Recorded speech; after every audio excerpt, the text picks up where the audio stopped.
Kasi habulin. Kasi kung kinasuhan niya na yun sana kung talagang ano yan, totoo yung mga sinasabi niya. Kinasuhan niya na yan. Diretso na yan. Hindi mo ba takutin mo, tapos i-negotiate mo. Diba? So, wala yan.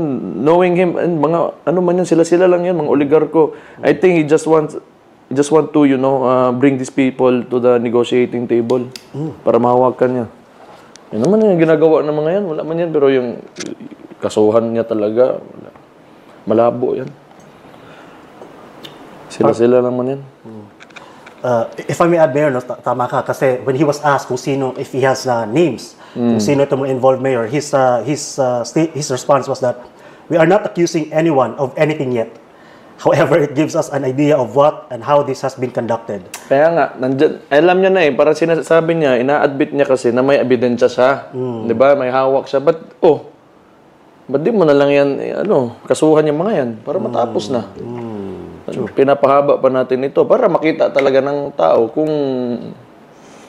totoo ba yan or again baka ginagawa mo lang platform mo na ganun ka and yet wala ka namang totoong ginagawa talaga, ini-execute na plano against these people. Parang yung sinabi mo, totoo, nangyayari. Parang inamin niya lang na may problema. Tapos wala na. Okay na. Ano naman to? Maganda. Tama ka, Mayor. Actually, there were same sentiments gaya ng sinabi mo, Mayor. Na yun nga, bakit hindi na lang diretsuhin? Diba? Kung sa Bisaya, paagtangon ba? Because, especially after his very bold and strong pronouncement sa zona niya na mahiya naman kayo, na parang galit talaga siya, Mayor. Kaya sa mga nakikipagsabwatan upang kunin ang pondo ng bayan at nakawin ang kinabukasan ng ating mga mamamayan, mahiya naman kayo sa inyong kapwa Pilipino. Sorry, Mayor, magpa-elaborate lang ako when you said na he just wants them to bring them to the negotiating table. Parang to get their attention lang, Mayor, na mag-usap tayo, parang gano'n? Siguro, kung walang kaso talaga na ma-file si BBM. Kasi,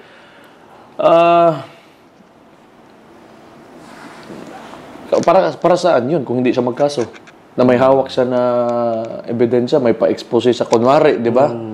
Tapos kung serious ka talaga, kung gusto mong may ipakita ka na resulta or yung tapang-tapangan niya, mahiya naman kayo, dapat tuluyan yan. So what's next? Correct. Gagawa na naman ng ibang kalokohan yan. Tingnan mo, tapos iba na naman yung pag-uusapan, mawawala na naman to. Ganun na naman yun. Yun naman talaga. They've been doing that from the start. Tama. Pero, yun nga. Gusto nila, may issue ngayon, tapos ililibing nila yung mga previous issues. Di ba? So, until people might forget, alam mo yun, di ba? Ano ba yung sinimulan?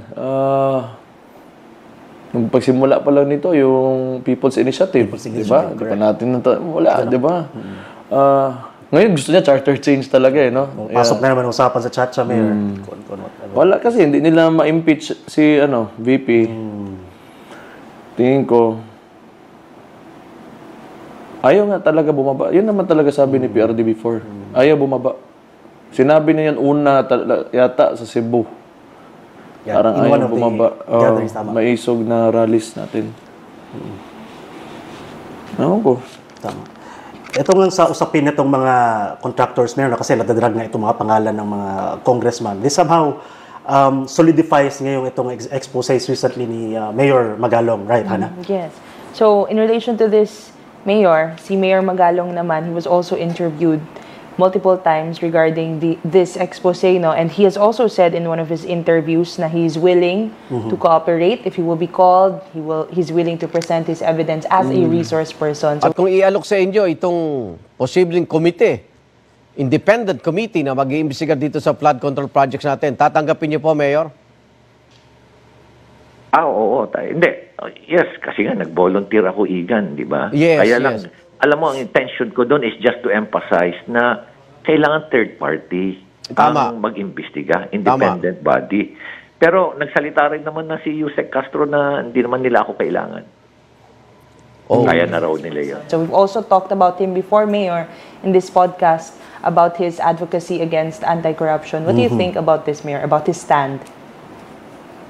Wala, tingin ko takot talaga yung mga congressman.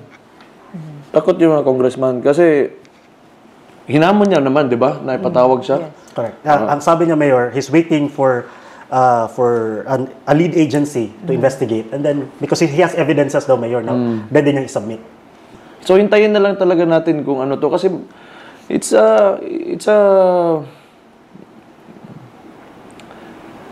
good that andyan na yung ano pinag-uusapan na yun. Correct. Pinag-uusapan na. And the president mismo. Tama. But yun nga ang tanong, Mayor, ganun sabi mo, after nitong pronouncements and strong statements, what's next? Kung talaga mang proceed to an investigation, may kakasuhan, or ililibing na naman with another issue? Kung mawala yan, sigurado yan, nag-usap-usap na yung mga yan, tapos na yun. Kung nawala lang, parang wala lang. Tama. Yan ang dapat abangan, Hana. Oo. Kasi presidente naman siya. Pwede na magkasuhan yan. Maghanap siya ng paraan. Di ba? Tama. In the same media conference then, Sir Harves, Mayor, he also presented the new website.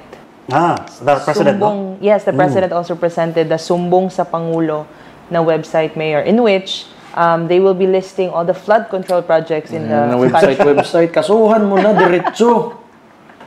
Website ka mo. Daming drama. Kasuhan mo para matapos. Di ba? Kung may findings ka, ebidensya na yan sa korte. Ano hinihintay mo? Tama. Wala, I'm sure, mawawala lang din yan, promise. Mawawala lang din yan. Wala naman talaga yung tao na yan. Hopefully talaga hindi matabunan. Hopefully. Because it's a big problem. And that's what we're talking about it also. No? Kaya nga, okay nga, sana yun. Okay yan talaga. And more personalities are speaking up about this. Not only Mayor Magalong, other senators are also speaking up. At yun nga, we will have to wait as to the investigation talaga. Isa pa yan, Mayor, na concern ngayon kasi sino ba ang mag-iimbestiga? Ito, in an interview for the part of the sa House, no, presidential son, Floor Leader Sandro Marcos, when he was asked if they will initiate an investigation, sabi niya, to quote, he said, "Why would a body investigate itself? I think it would be wise and prudent for us to wait as to what the executive has to say and what their actions are with regard to the president's speech in the SONA. I think we shouldn't get ahead of ourselves." But he's also agreeing, Mayor, na dapat third party daw. Hindi daw sila dapat ang imbestiga. Kasi sila daw mismo allegedly ang inaakusahan sa kanya. Some members of the House. What do you think about that? Tama naman. Wala siyang tiwala sa sarili nila. Tama naman yun.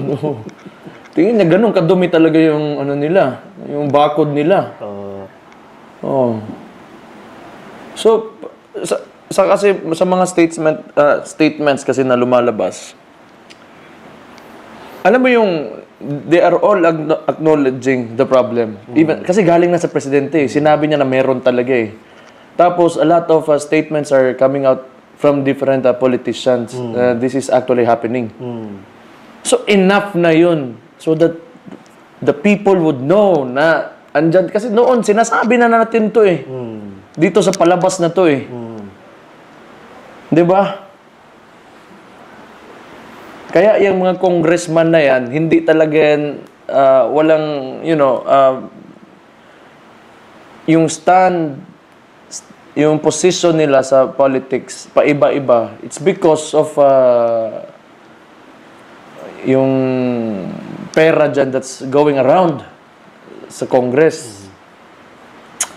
So yun, isa dyan yung flood control projects na kung hindi siguro substandard, baka wala talagang tinayo. Na anyway, okay na, hayaan muna natin sila. Tingnan natin kung hanggang saan talaga yung commitment nila, ang presidente, the other parties, political parties, itong mga congressman, kung ano ba talaga yung isasagot nila sa issue. Tingnan natin. Pag nawala to, well, dalawa lang talaga yan. Either, isa lang talaga yan. Nagkasundo na sila. Nareglo. Nareglo na. Ay, kaya we will have to continue to speak up and to, you know, to Kasi discuss this. 'di ba si Mayor Magalong sinasabi niya na pwede niya may evidences siya. Si Marcos, you wouldn't be saying that kung wala siyang pagbabasihan sa sinasabi niya. Hindi niya naman pwede ituturo yung mga congressman or yung sinasabi niya na may ganung contractors na who got the budget. Tingnan natin. Correct. Tingnan natin. Sabi nila alam nila di ba? They actually admitting in front of everybody that they have evidence against these people. So, ano yung sunod na gagawin mo? So, you have to file a case. Investigahan ko. Bigyan daw ng time pa for them to comment. Bibigyan pa daw ng time to comment yung mga list of contractors. There is always a way for them to give their comments. Basta ako, tingin ko, they want to pull them, into the negotiating table. That's how it is. Kasi sila lang, mga oligarko lahat yan. Mga oligarko lahat yan.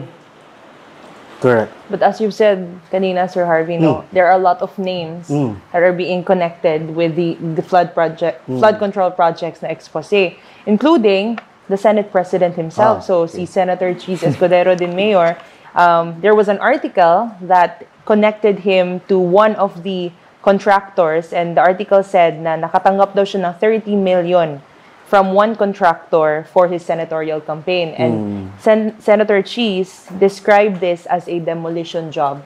Patungkol din pa rin daw to sa how he reacted to the impeachment of VP Sara. What do you think about this, Mayor? Sino nagpalabas nung ano? It was a Rappler article, It right? was a Rappler article. story. Yeah. Then, for him, it's an orchestrated smear campaign talaga kasi immediately after the list, siya ang unang pangalan na breaking news linking to him. Yes. So he said, Ano yan?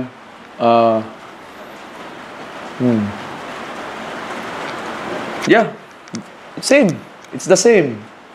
They want these people on the negotiating table. Di ba? tama. They're killing a lot of birds with one Pwede, stone. tama. Parang ganun, no?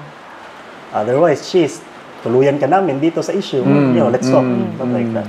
Because it was also Senator Cheese himself who said na layunin daw nilang patalsikin siya bilang Senate President upang muling maisampa ang impeachment complaint laban kay VP Sara. Ano yun? Layunin daw nilang patalsikin siya bilang Senate President Sino upang nagsabi muling nito? si Senator Cheese in one of his Layunin nila patalsikin. So, sino ba yung against sa sino ba yung against Sa pag-archive. in archiving the impeachment? Who were these senators? Well, based on the voting, Hontivero, Soto, Aquino, Pangilinan. Lacson abstained so Yes. hindi na vote. So, di ba, sinabi ni Chase, di ba, dahil sa impeachment, alam niya. Alam niya sino yan. For sure. And tingnan mo, with Magalong and the others, and itong presidente, aligned sila ngayon What do you mean align here? about the issue. Okay. Na tinitira nila itong ano. So I think, baka talaga totoo yung may nagkakaproblema yung si Martin and, Malacanang. Correct. Kasi Hindi sila punteriya- nagkakasundo. Oo. Ang punteriya naman, it seems, ang House. Yes. And Senator Cheese also mentioned the Congress when he said, sinabi din niya, isinangkot din ni Senator Cheese ang Kamara sa kampanyang paninira sa kanya. So he has also mentioned the Congress talaga. Anyway, tama ka Mayor. Grabe yung yung naging mga revelation on the roles of people. At least our assessment. Mayor, balikan ko lang bago natin tapusin tong usapan. Gusto Liberia kasi may napag-comment din, Mayor, na yun nga, while the problem was really with the implementation, but the President himself signed the budget. So, kasi na-bring up po din niya, Mayor, di ba? At the end of the day ba, labo-labo tayo, nagdedebate, sino ba talagang pinaka-accountable dito? Kasi if you're the President, sabi mo, pwede mo namang sabihin, stop it. Tigil niya yan. Command responsibility Correct. niyan. Correct. Parang ang sinasabi ng iba ngayon, damay ka din kasi ikaw naman ang who's supposed to look over the implementation. An agency under the office of the President. Tama ba? It's true. Diba? Yes. So, And he's also the one who will be signing, di ba, sir? At the very end of all the process, Yeah. siya yung the last. agency. Yes. The agency. We'll see. Gaya nga nung sabi ni Mayor, no, this is another storyline, another show that we will look forward to seeing the ending. But until now, pwede nga, it's very premature pa para pag-usapan, but the initial, the foundation has been laid, so we'll see saan ito papunta, Mayor.